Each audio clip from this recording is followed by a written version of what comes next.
Ladies and gentlemen, please welcome former Secretary of State of the United States, Hillary Rodham Clinton. Good afternoon, everyone. Well, thank you. Thank you very much. I have the great pleasure to introduce our next two speakers who are about to have a conversation concerning health care. And I thought hard about how to introduce these two men. And the more I thought about it, the more I realized how much they have in common. They're both left-handed. They both love golf, a game that does not often reciprocate the love they put into it. They both are fanatic sports fans and go to great lengths to be in front of the TV or on the side of the court or the field. They both are master politicians. Each of them has only lost one election. They are both Democrats. They have fabulous daughters. They each married far above themselves.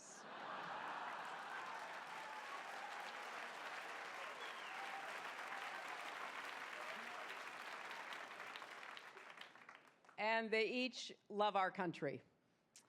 And so please join me in welcoming number 42 and number 44, Bill Clinton and President Barack Obama.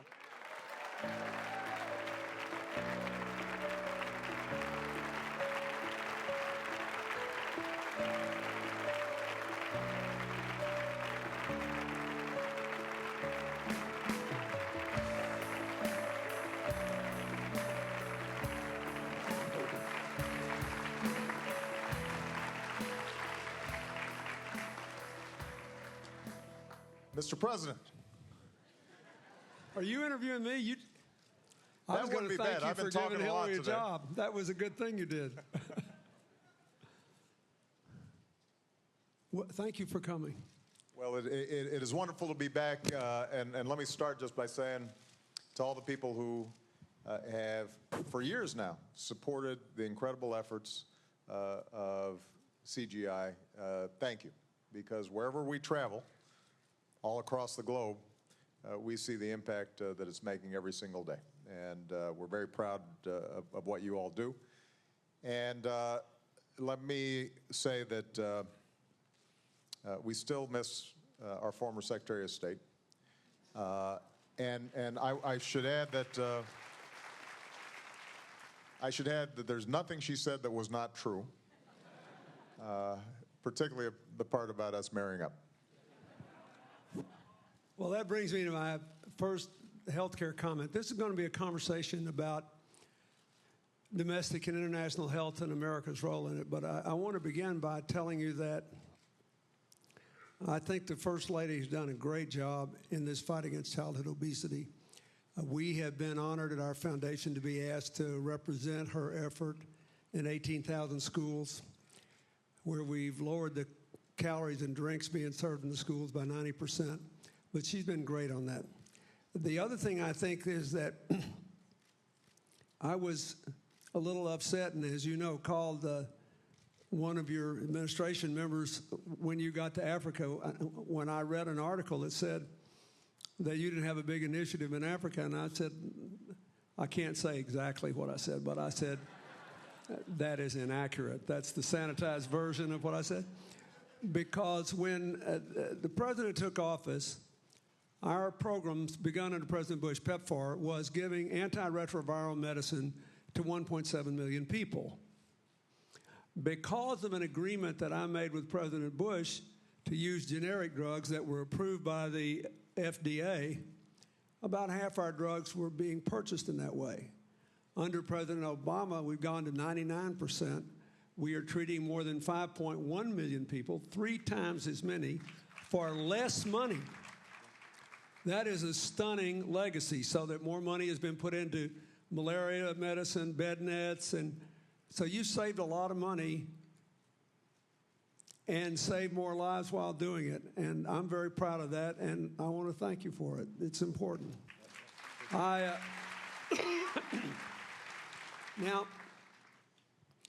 maybe at the end of this conversation we can get back to some of your current global health initiatives, but let's talk a little about the health care law, because we're about to begin on October the 1st, open enrollment for 6 months.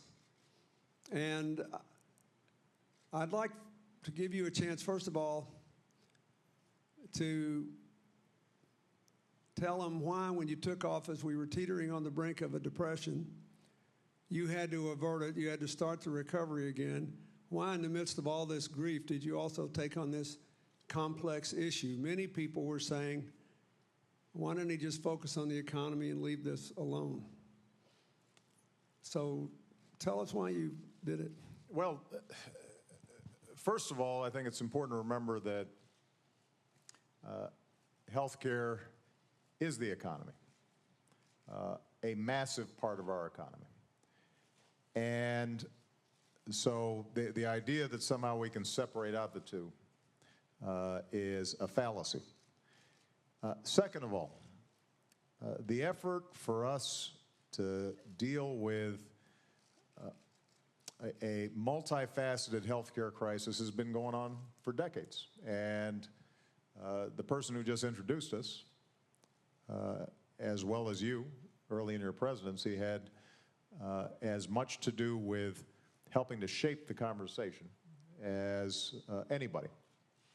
The fact is that we have been, up until recently, the only advanced industrialized nation on earth that permits large numbers of its people to languish without health insurance. Not only is there the cruelty of people who are unable to get health insurance, having to use the emergency room as their doctor or their health service, but we're also more efficient than anybody else. And so when we talk about, for example, our deficit, you know this better than anybody. The reason that we have not only current deficits, but also projected long-term deficits, the structural deficit that we have, is primarily based on the fact that we have a hugely inefficient, wildly expensive healthcare system that does not produce better outcomes. And if we spent the same amount of money on healthcare that Canada or France or Great Britain did, or Japan or any other industrialized country, with the same outcomes or better outcomes, that essentially would remove our structural deficit, which would then free up dollars for us to invest in early childhood education and infrastructure and medical research and all the other things that can make sure that we're competitive and growing rapidly over the long term. So my view when I came into office was we've got an immediate crisis. We've got to get the economy growing. But what we also have to do is start tackling some of these structural problems that had been building up for years. And one of the biggest structural problems was healthcare. It's what accounts for our deficit. It's what accounts for our debt. It causes pain and misery to millions of people all across the country. It is a huge burden on our businesses. And I was out at a Ford plant out in Missouri, and making the F-Series out there, and there's a big stamping plant. Ford is now the biggest seller in the United States. We took that lead back from the Japanese automakers. But we are still burdened by the fact that every U.S. automobile that is manufactured requires a couple of $1,000s in added healthcare costs that our foreign competitors don't have to pay. So this has everything to do with the economy, in addition to what I consider to be the moral imperative that a mom should not have to go bankrupt if her son or daughter gets sick, that a family who's dealing with a layoff and is already struggling to pay the bills shouldn't also be wondering whether they're one illness away from losing their home. And I think most Americans agree with that. So, first of all, folks, for those of you who are from the United States, that's about as good an overview as you're ever going to hear of what this economic issue is. But you remember the president said our structural deficit would disappear if we had a comparable health care system in terms of cost to the French and Germans that are consistently rated the highest. It's about $1 trillion a year, and there's somewhere around 44% of that money is government-funded money. So you just run the numbers. Think over half of our deficits already disappeared because of economic growth and the revenues you raise and the spending we cut. And you pretty much get rid of the rest of it if we just had a comparably expensive system to any other country. Before you took office, we lost a car company that wanted to locate in Michigan that went instead to Canada, and they announced, they said, look, we're a car company that provides health care benefits to our employees. We're not a health care company that sells cars to cover our bills. We have to go to Canada. So I think this is, and it was one of the few companies willing to go on record and say this. So thank you for doing it. So let's talk about this. What does this open enrollment mean? How are people going to get involved? When you have universal enrollment, you can manage your costs better and cut inflation down. I'll give the president a chance to talk about all the good stuff that's happened, but I just want you to know one thing. In the last 3 years, just since we started doing this, inflation in healthcare costs has dropped to 4% for 3 years in a row for the first time in 50 years. 50 years. Before that, the costs were going up at 3 times the rate of inflation for a decade. So now what? What are you going to do on October 1st? Tell them how this has got to work. Well, let me give folks just a little bit of background about what's already in place and then what happens on October 1st. When we passed the Affordable Care Act, there were a number of components to it. A big part of it was essentially providing a patient's bill of rights that Americans and advocates have been fighting for decades. So what we wanted to do was make sure if you already have health insurance that you get a fair deal, that you're being treated well by your insurers.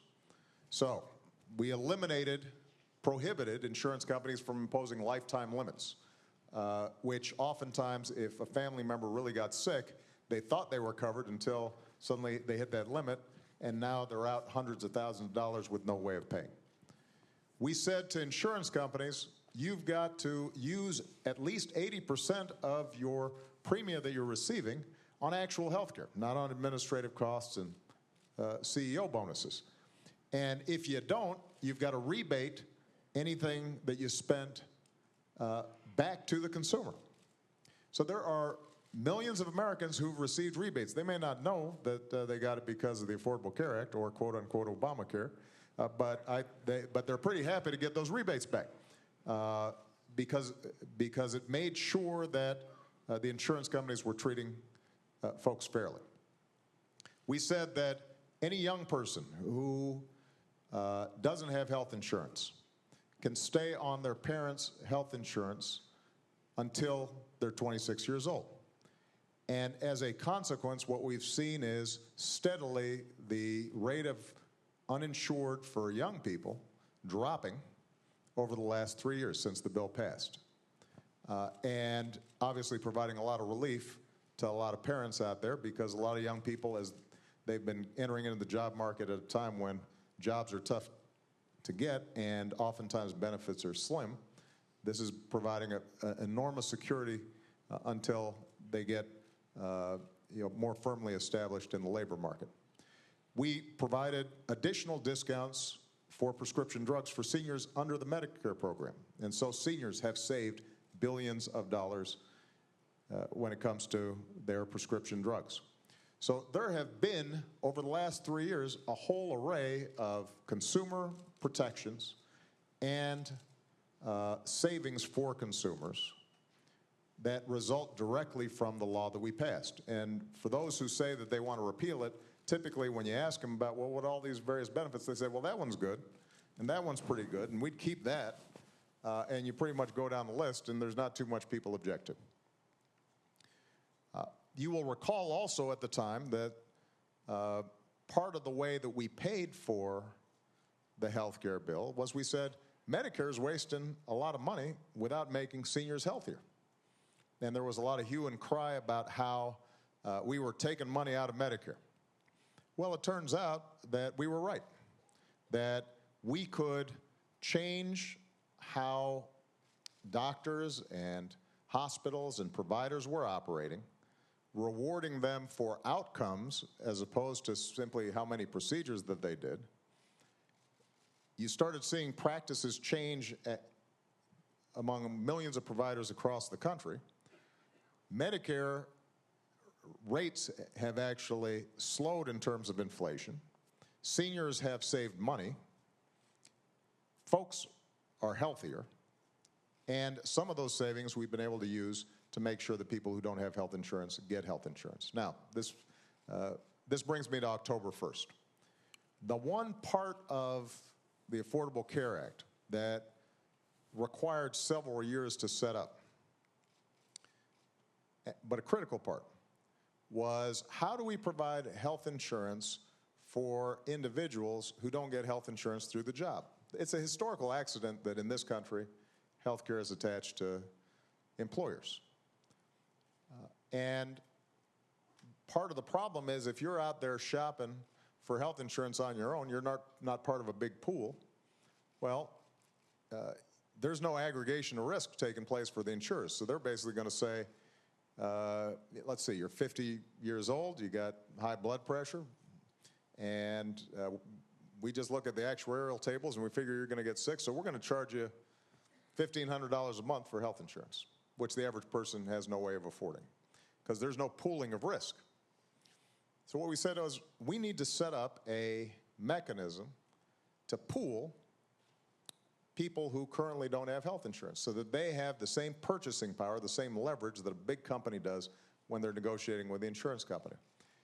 And essentially what we've done is we've created what we're calling marketplaces in every state across the country where consumers are now able to be part of a big pool. Insurers have to bid, essentially compete for the business of that pool.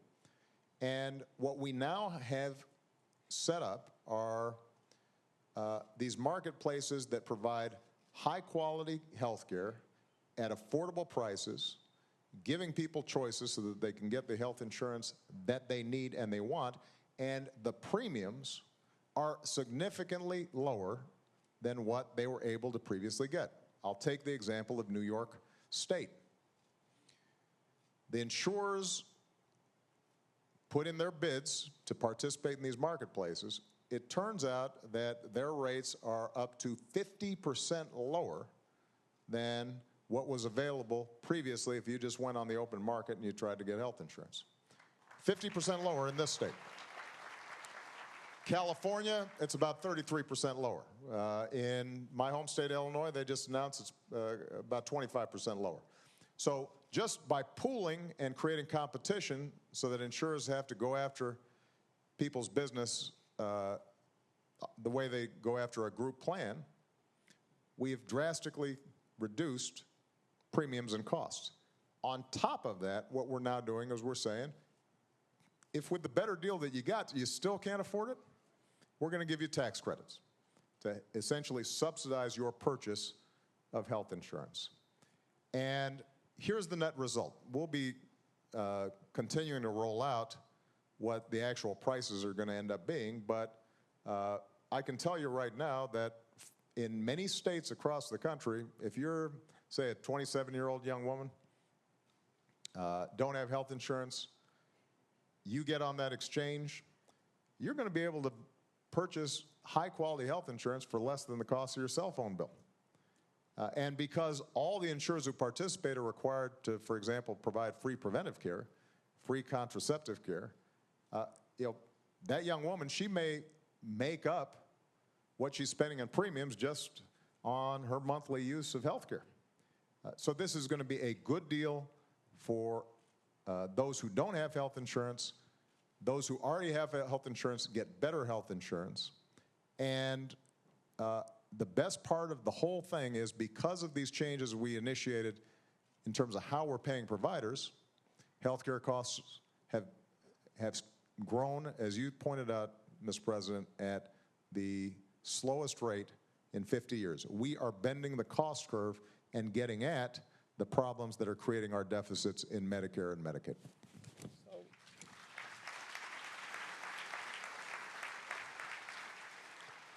I should point out that so far in most states, one of the good things that at least I didn't know whether it would happen is that when we began this in the United States, more than 80% of the American states had only one or two companies writing health insurance who had more than 80% of the market. So there was, in effect, no price competition. So what I was terrified of was, we'd open these things and there'd only be one company show up and bid, and this whole thing, we'd be having an academic conversation. Instead, it's actually led to the establishment of more companies doing more bidding. And I think part of it is they have greater confidence that they can deliver health care at a more modest cost. So far it's good, but I think it's important for you to tell the people why we're doing all this outreach, because this only works, for example, if young people show up and even if they buy the cheapest plan, then they claim their tax credit so that it won't cost them much, $100 a month or so. We got to have them in the pools because otherwise all these projected low costs cannot be held if older people with pre-existing conditions are disproportionately represented in any given state. You've got to have everybody lined up. So explain what kind of all the work you've been doing on the outreach for the opening in October. Well, I think President Clinton makes a really important point. And the way pools work, any pool, is essentially those of us who are healthy subsidize somebody who's sick at any given time. We do that because we anticipate, well, at some point we'll get sick, and we hope the healthy person is in our pool, and so those costs and those risks get spread. That's what insurance is all about. And what happens is if you don't have pools that are a cross-section of society, then people who are already sick or more likely to get sick, they'll all rush out and buy insurance. People who are healthy, they say, you know what, I won't bother. And you get what's called adverse selection. Essentially what happens is that the premiums start going higher and higher because the risks aren't spread broadly enough across the population. So you want to get a good cross-section in every pool. That's why big companies have an easier time getting good rates for their employees than small companies. Because if you only have 5 employees, one person is stricken with breast cancer, let's say, your rates potentially shoot up. But if it's 1,000 employees, then it gets spread out. So on October 1st, open enrollment begins. All these folks can start signing up for the marketplace. And what we want to make sure of is that everybody in every category, every age group, understands why health insurance is important, understands why they should sign up, understands the choices that are going to be available to them. They're going to be able to go to a computer, tap on the web page, and they're going to be able to shop just like you shop for an airline ticket or a flat screen TV, and see what's the best price for you, what's the plan that's best suited for you, and go ahead and sign up right there and then. And that open enrollment period will last from October 1st until the end of March. And so there'll be 6 months for folks to sign up. Normally, this would be pretty straightforward.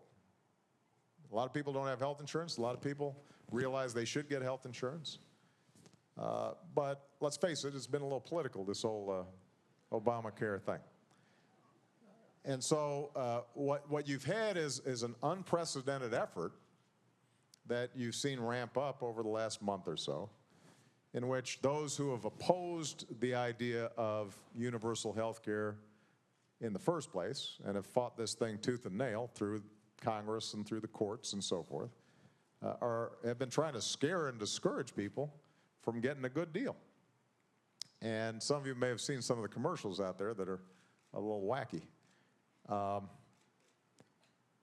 And the main message we have, and we're using social media, we're talking to churches, we're talking to various civic groups, and what we're saying to people is, look, just go to the website yourself. Go to healthcare.gov, take a look at whether this is a good deal or not. Make your own decision about whether this is good for you. Because what we are confident about is that when people look and see that they can get high quality, affordable health care for less than their cell phone bill, they're going to sign up.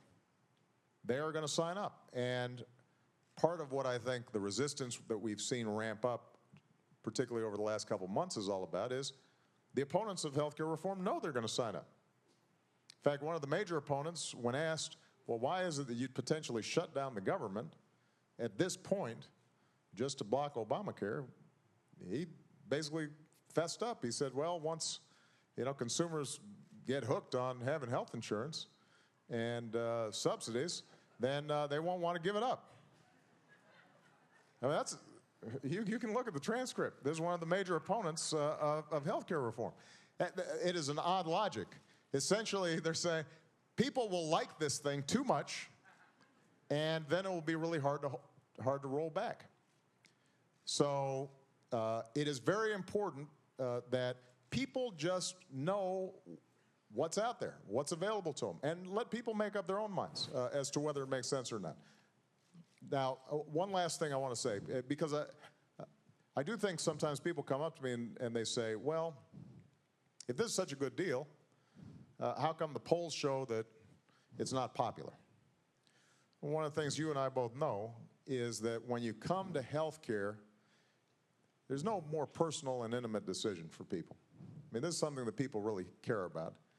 And frankly, the devil you know is always better than the devil you don't know.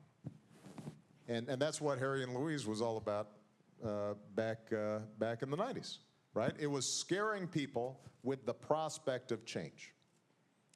And so part of our goal here is just to make sure people have good information.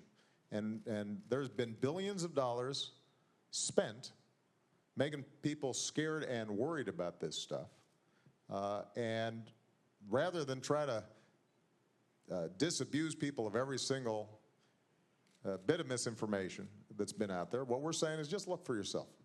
Take a look at it, and you will discover that this is a good deal for you. Well, first of all, I completely agree with that. I think what we've got to do is drive people to the websites. The states that are participating, the Supreme Court decision would upheld the health care law, said that states didn't have to set up these marketplaces if they didn't want to, but if they didn't, the federal government would set it up. They also said that states didn't have to expand Medicaid coverage to help people whose incomes are up to 138% of the federal poverty level buy health insurance. There are some states, believe it or not, that want the marketplace but don't want the Medicaid. And that's going to lead to a cruel result. And there's nothing the president can do, and it's not his fault. That's what the Supreme Court said. So we can have this bizarre situation where, let's say, a business with 60 employees or an individual going in the individual market will get the benefit of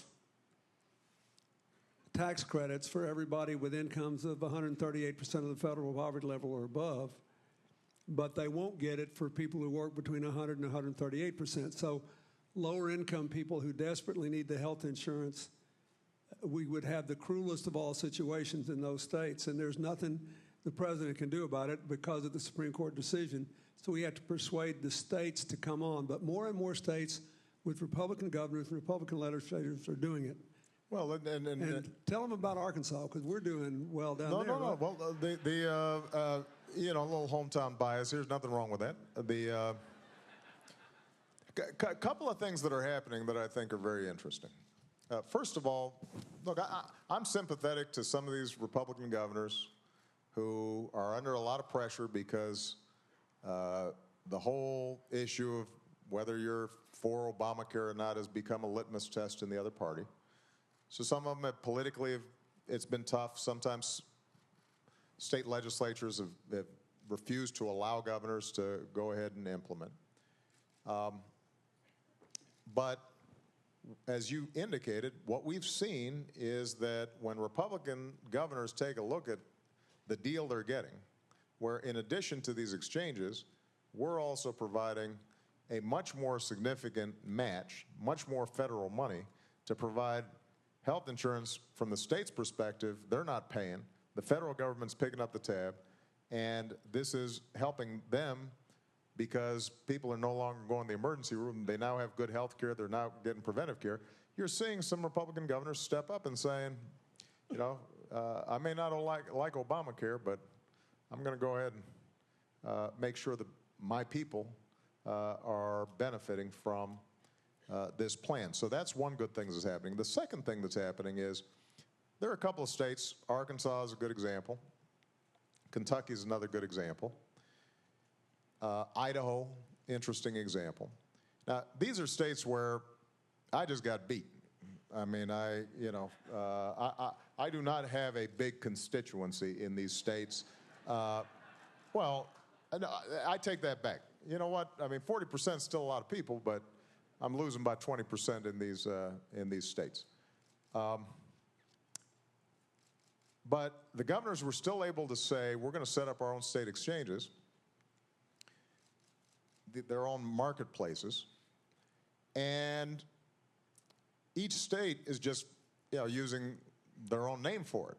So I had a conference, video conference with all the state directors of all the marketplaces, and I'm talking to the director in Kentucky and Idaho, and you know, in Kentucky it's called like Kentucky Connect, and in Idaho it's called the Idaho Healthcare Exchange. And you know, there's a story that came out of Kentucky where some folks were signing people up at a county fair somewhere, and some guy goes up and he starts looking at the rates and decides he's going to sign up, and he turns to his friend and said, "This is a great deal. This is a lot better than Obamacare." Right?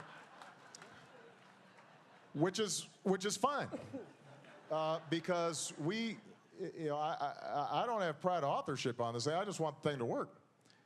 And you know, Arkansas just came out with its rates, and as has been true in virtually every single state, not only are premiums lower than they were, they're a lot lower than even the most optimistic predictions were about how low they would be. And you know, once these marketplaces are up and running, it turns out that what has traditionally been a pretty conservative principle, which is competition and choice, work.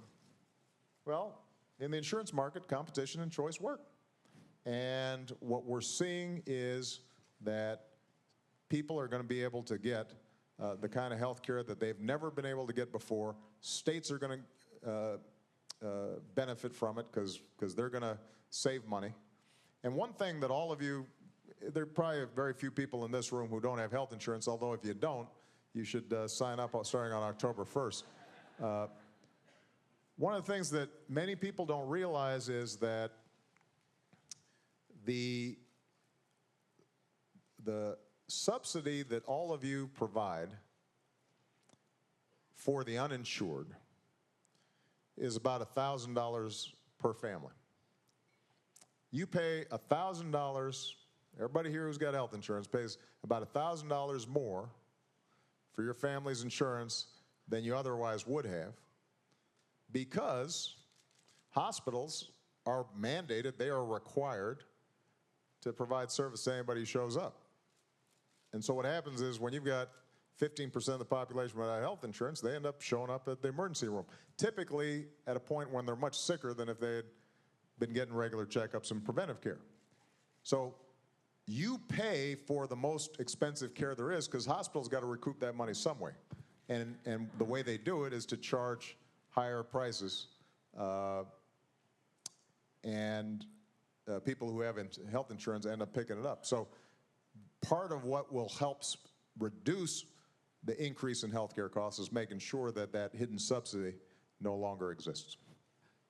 Let's talk a little bit about business, because we're out of time, but I think it's really important to point out, you know, as you pointed out, most people who have insurance work for a living, or somebody in their family does, and they get their insurance through their workplace. The law says that all employers have to participate if they have 50 employees or more. Many employers with fewer than 50 employees already voluntarily provide some health insurance. Both the companies with 50 or more and the companies with fewer than 50 are somewhat concerned. And the employees that have to be insured are those who work 30 hours a week or more. So there were many people who speculated that when this law came into place that it would add to the cost and there'd be a lot more part-time workers instead of full-time workers. I'll save the president the time and the energy on this. So far, that's not true. The overwhelming number of people who have been hired coming out of this recession have been hired at lower wages, but they have been full-time employees. There has not been an increase in the percentage of our employment in part-time work. There has been an increase in relatively lower wage new jobs, but that means they need health insurance even more. So explain very briefly to them how this is going to work, how private employers are helped to buy their insurance and the requirements. Well, first of all, if you're a large employer or an employer with more than 50 employees, you're already providing health insurance. You don't have to do anything other than just make sure that you can show that you're providing health insurance. And there was a lot of news recently about how we delayed the so-called employer mandate for a year, because under the law, what it says is if you have more than 50 employees, you're not providing health insurance to your employees, then you're going to pay a penalty to help subsidize, to help pay for the fact that we, the taxpayers, are going to have to provide your employees with health insurance, which, by the way, is only fair. A lot of the controversy around the Affordable Care Act had to do with these so-called mandates, both an employer mandate and an individual mandate. And the employer mandate says if you don't meet your responsibilities by your employees and they end up getting Medicaid or they're ending up in the emergency room, you're basically dumping those costs onto society. That's not fair. So we're going to charge you a couple $1,000s to help pay for health care for those employees. To the individuals, what we said was we're going to make the health insurance so affordable, so cheap for you, so heavily subsidized if you're not making a lot of money, that if you're not getting health insurance, then it's because you just decided you don't want to, you don't need to. And in that circumstance, what happens when you get hit by a bus? Heaven forbid. Or somebody in your family gets sick and you haven't had them covered. Well, we're going to end up having to pay for you anyway, because we're not going to just let somebody bleed in front of the emergency room. So what we've said is you've got to take responsibility. And so there's a small penalty if you don't get health insurance. This is where a lot of the controversy and unpopularity came in, because people generally don't like to be told you've got to get health insurance. And employers don't like to be told you've got to give your employees health insurance. But as a society, what we cannot do is to say you have no responsibilities whatsoever, but you've got guaranteed coverage.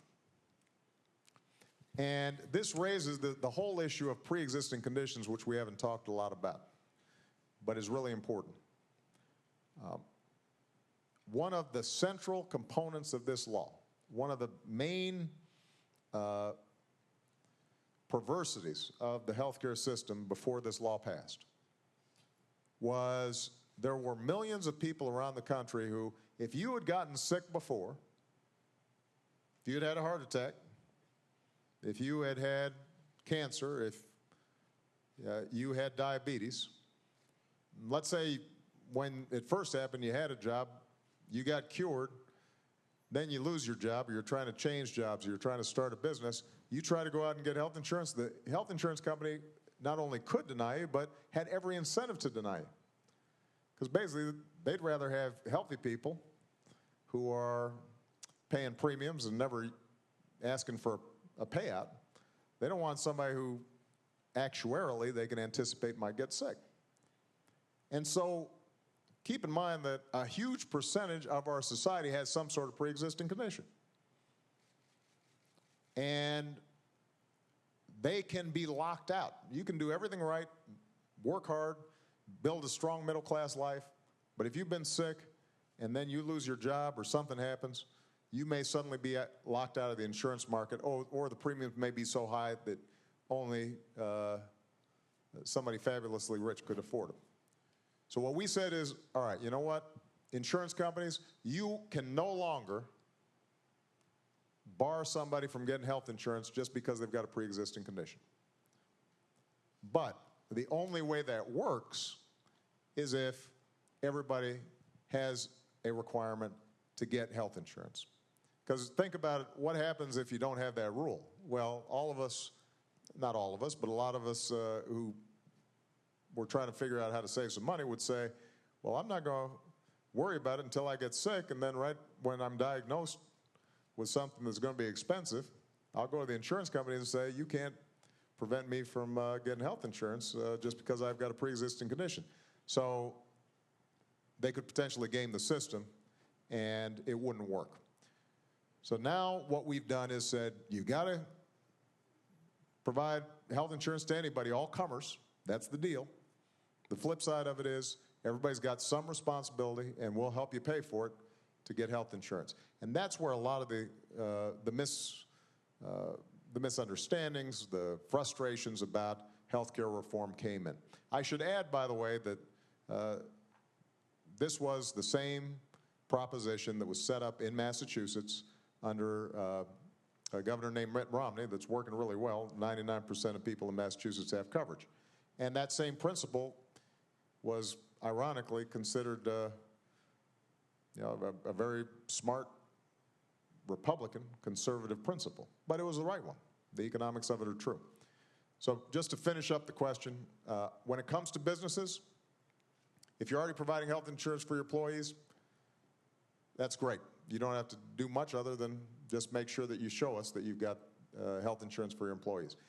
If you have more than 50 employees and you're not providing health insurance for them, you now have the opportunity to join a pool of small businesses to get a better price and a better deal on health insurance.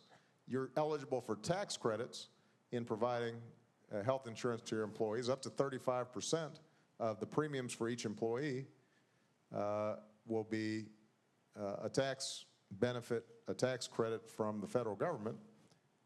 But if you still aren't providing health insurance for your employees after that, then we're going to go ahead and penalize you for it. And I can understand why some businesses wouldn't want to pay for it. If they're not currently providing health insurance for their employees, what that means is that they'd rather have those additional profits than make sure that their employees are getting a fair deal. In some cases, they may be operating under some very small margins. But keep in mind, since companies are exempted, the average small business with 5 employees, mom and pop shop, 10 employees, they're not under that requirement. So I'm not that sympathetic to a company typically if it's got more than 50 employees and generating some significant revenue.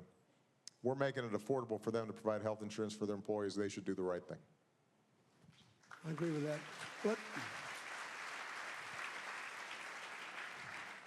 We have to close, but I think there's one last issue we ought to deal with. The most important thing, obviously, is just to get people enrolled in this. We'll work through it as we go along, but you just heard the president say that so far in virtually every state, the actual prices of the insurance are coming in quite low, a bit lower than they were originally estimated to.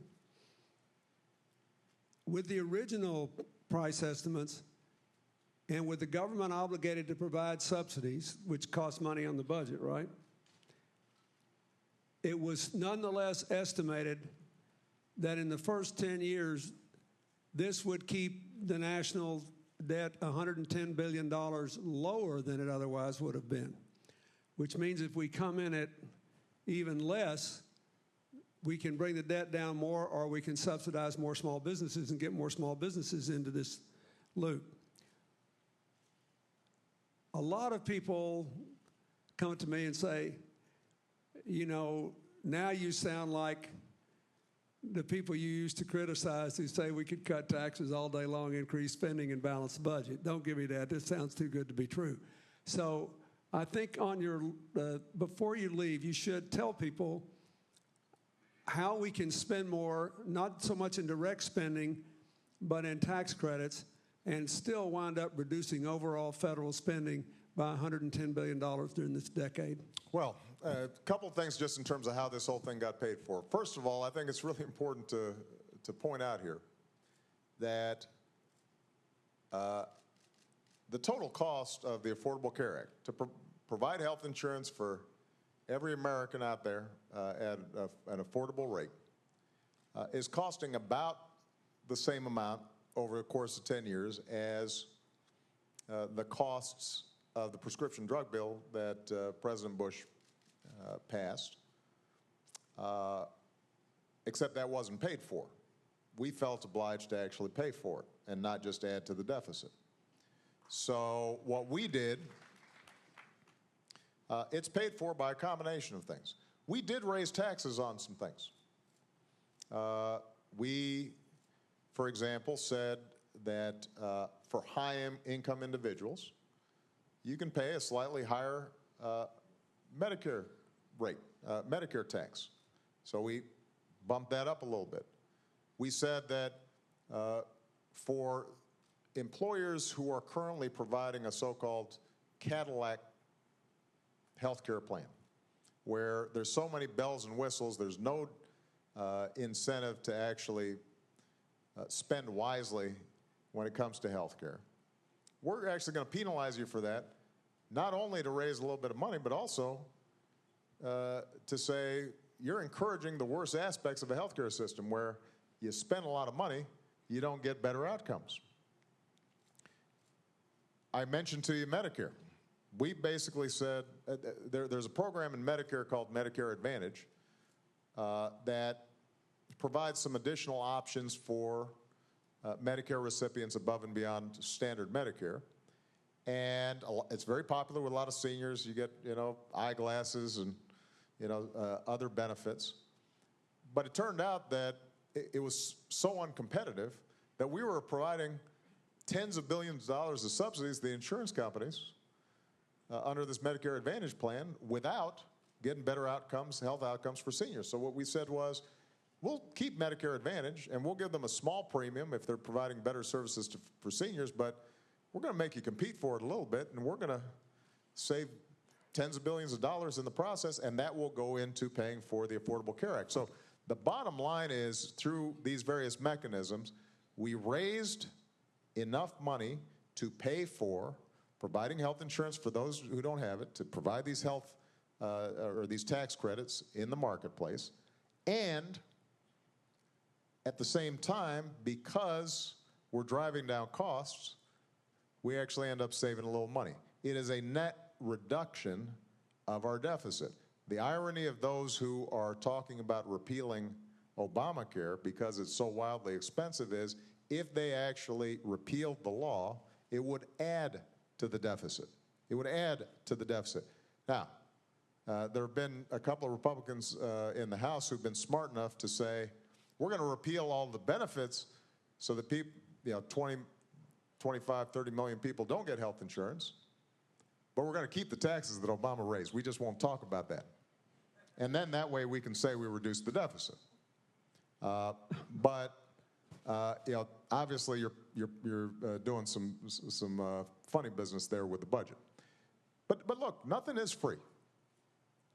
The bottom line, though, is do we want to continue to live in a society where we've got the most inefficient healthcare system on earth, leaving millions of people exposed to the possibilities that they could lose everything because they get sick, where we've got little children and families going to the emergency room once a week because they got asthma and other preventable diseases because their families aren't linked up with a primary care physician who's providing them regular care, where the costs to society for reduced productivity, illnesses, et cetera, all burden our businesses. Is that the kind of society we aspire to? I think the answer is no. And the notion that we would resist, or at least some would resist as fiercely as they would, or as they have, make this their number one agenda, is perpetuating a system in which millions of people across the country, hardworking Americans, don't have access to health care, I think is wrong. We have to close, but I'll close with a story. You know, I told you all this morning that the employee that our health access program lost in the Kenyon Mall shooting was a Dutch nurse. And we spent a lot of time in the Netherlands. We got a lot of support there. Oxy is one of the biggest insurance companies in Europe. They're one of our partners here. I went to celebrate their 200th anniversary with them. They started as a fire insurance company with 39 farmers 200 years ago. And we were out there in this big farm field in a tent in the shadow of a 13th century church and a big Dutch windmill. And I asked the chairman of the company, I said, you write health insurance? Because in the Netherlands, there's no Medicare, no Medicaid. Everybody's on an individual mandate, and you just subsidize people based on their incomes. He said, yeah, I write it. We all do. And he looked at me and he said, but we don't make any money on it. And he said, we shouldn't. This guy's running a huge insurance. Can you imagine somebody saying that in America? He said, we shouldn't. If I can't make money on this business doing traditional insurance business, I got no business in the work. He said, look, healthcare is a public good, and you got to find a way to finance it for everybody. And he said, it's just an intermediary function that somebody has to handle. But in the end, it's how it's delivered, how it's priced, and how healthy you can keep your people. So the First Lady's trying to keep us all healthier, and you're trying to change the delivery and the pricing, and you have to cover everybody to do it. I think this is a big step forward for America. This will, over the next decade, not only make us healthier, but it will free up in the private sector, largely, funds that can then be reinvested in other areas of economic growth and give us a much more well-balanced economy. But first, we got to get everybody to sign up. Everybody sign up. Go to healthcare.gov. Thank you very much.